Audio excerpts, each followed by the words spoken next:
अस्सलाम वालेकुम, क्या हाल है? उम्मीद है सब ठीक होंगे।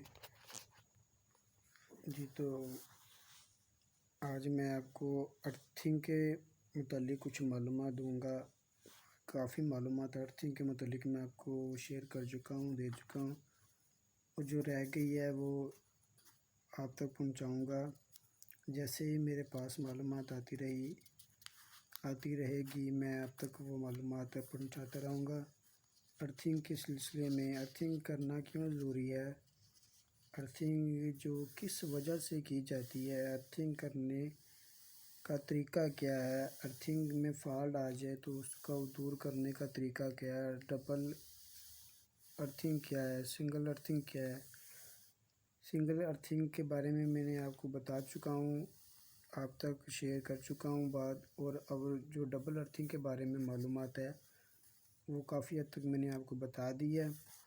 उसके बाद डबल अर्थिंग जो है वो किस लिए ज़रूरी है। डबल अर्थिंग इसलिए ज़रूरी होती है कि अगर सिंगल अर्थिंग में कोई नुक्स आ जाए, वो फॉल्ट आ जाए, तो डबल अर्थिंग है जिसके साथ दूसरी डबल अर्थिंग की जाती है वो उसका काम सर अंजाम दे, जिससे कोई फॉल्ट आने से किसी को जानी नुकसान का ख़तरा ना हो। तो डबल अर्थिंग के फ़ायदे भी, सिंगल अर्थिंग के फ़ायदे भी बताएं, नुकसान भी बताए हैं। और डबल अर्थिंग के फ़ायदे भी मैंने आपको बताऊंगा और फ़ायदे भी बताऊंगा। और उसके बाद डबल अर्थिंग के बारे में जो मालूमात थी काफ़ी हद तक मैं आपको बता चुका हूं, और कुछ बताने वाला हूं, कुछ रह गई आप तक शेयर करूंगा। उसके बाद जो फ्यूज़ के बारे में मैंने आपको मालूमात दी थी, फ्यूज़ का क्या काम है, फ्यूज़ किस तरह से काम करता है, फ्यूज़ का मकसद क्या होता है। उसके बाद फ्यूज़ कौन सा ऐसा फ्यूज़ है कि जो रिपेयर भी हो सके, और जो कौन सा फ्यूज़ है जो रिपेयर नहीं होता। उसके बाद मैंने double switch, single phase switch के बारे में बताया, थ्री फेज स्विच के बारे में बताया। उसके बाद मेन मीटर, एनर्जी मीटर के बारे में आपको मालूमात दी। एनर्जी मीटर जो है वो अपने घर की जो काम में वायरिंग जो है वो करने से शुरू में लगाया जाता है। उसके बाद उसका क्या काम है, एनर्जी मीटर क्यों लगाया जाता है। उसके बाद एनर्जी मीटर में वायरिंग में एनर्जी मीटर की क्या ज़रूरत है। उसके बाद वायरिंग जो है किस किस्म की जाती है, कितनी किस्मों की वायरिंग है, हर किस्म बताई मैंने आपको, वायरिंग की आप तक पहुंचाई। उसके फ़ायदे बताए, उसके नुकसानात बताए, उसका सामान बताया कि कौन सा सामान कौन सी वायरिंग में इस्तेमाल होगा, उसको करने का तरीका बताया, कौन से कारीगर की, अच्छे कारीगर की कौन सी ज़रूरत होगी उसके बारे में मैंने आपको बताया। उसके बाद बिल्डिंगों में, कोठियों में, जो बड़े बड़े कारखाने हैं, अस्पतालों में, स्कूलों में किस किस्म किस्म की वायरिंग की जाती है उनके बारे में आपको बताया। तो अब हम पढ़ते हैं अर्थिंग के बारे में।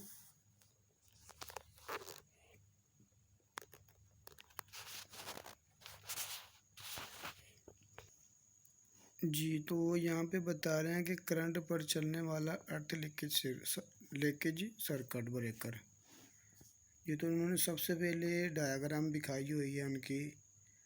ये करंट है, बैलेंस ट्रांसफार्मर लगाया हुआ है, ये ट्रिपल स्विच, ट्रिपिंग स्विच, ये देखें ट्रिपिंग, यहाँ से जो स्विच ट्रिप कर जाए, ट्रिपिंग स्विच।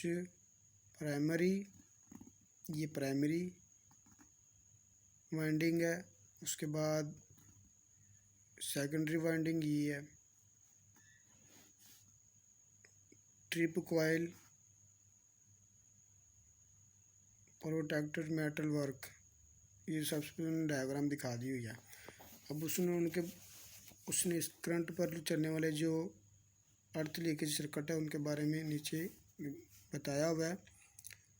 तो रीड करते हैं। वो कह रहे हैं कि जैसा कि इसके नाम से जाहिर है ये एक करंट पर चलने वाला सर्किट ब्रेकर है। जी तो वो कह रहे हैं कि जैसा कि इसके नाम से ही जाहिर हो रहा है कि ये जो सर्किट है वो करंट पर चलने वाला सर्किट ब्रेकर है, जो आग से बचाव और कंडक्टर को गर्म होने से महफूज रखता है। वो जो कि आग से बचाव और कंडक्टर को गर्म होने से महफूज रखता है। उसके बाद कह रहा है कि सर्किट ब्रेकर इस वक्त काम करता है जब करंट गैर मुतवाज़ी हो। सर्किट ब्रेकर इस वक्त काम करता है जब करंट गैर मुतवाज़न हो। और उसके बाद कह रहा है कि लीड और एक आयरन रंग से गुजारी जाती है। कह रहा लीड और रिटर्न वायर एक आयरन रिंग से गुजारी जाती है जब कंडक्टिंग करंट और रिटर्निंग करंट बराबर होगी जैसा कि नॉर्मल हालत में होता है। आयरन को में कोई फ्लक्स पैदा नहीं होगा, लेकिन जब लीकेज वाक़या होगी करंट बराबर नहीं रहेगा, क्योंकि लीकेज करंट बगैर न्यूट्रल तार के सब स्टेशन तक पहुंच जाएगा। चनाचा इस सूरत में आयरन कोर में फ्लक्स पैदा होगा जो ट्रांसफार्मर में करंट इंड्यूस करेगा। ट्रिप कॉइल ट्रांसफार्मर की सेकेंडरी वाइंडिंग के साथ बराह रास्त जोड़ी गई है। जब इसे वोल्टेज मिलेंगे ये एनर्जाइज होकर सर्किट का राब्ता प्रिंसिपल से अलहदा कर देगी। ये देखिए उसने प्राइमरी वाइंडिंग के बारे में, सेकेंडरी वाइंडिंग के बारे में बताया हुआ है।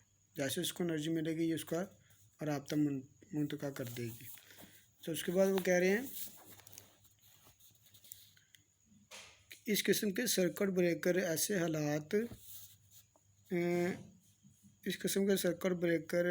ऐसे हालात में इस्तेमाल किए जाते हैं जब लीकेज करंट अर्थ के दरमियान रेटेड करंट का 15% से ज़्यादा ना हो या 5 एम्पीयर से ज़्यादा ना हो। डिफरेंशियल या करंट पर चलने वाली सर्किट ब्रेकर सिर्फ इस वक्त काम करती हैं जब अर्थ के दरमियान मज़ामत कम हो। आमतौर पर यूँ कहा जाता है कि वोल्टेज से चलने वाले सर्किट ब्रेकर झटके और करंट पर चलने वाले तारों को गर्म होने और जलने से बचाने के लिए इस्तेमाल में लाए जाते हैं। ये उनकी वो बताई हुई है कि कह रहे हैं कि आम तौर पर यूँ कहा जाता है कि वोल्टेज से चलने वाले हैं ना सर्किट ब्रेकर झटके और करंट पर चलने वाले तारों को जो करंट पर चलने वाले हैं वो तारों को गर्म होने और जलने से बचाने के लिए इस्तेमाल होते हैं। अल्लाह हाफिज़।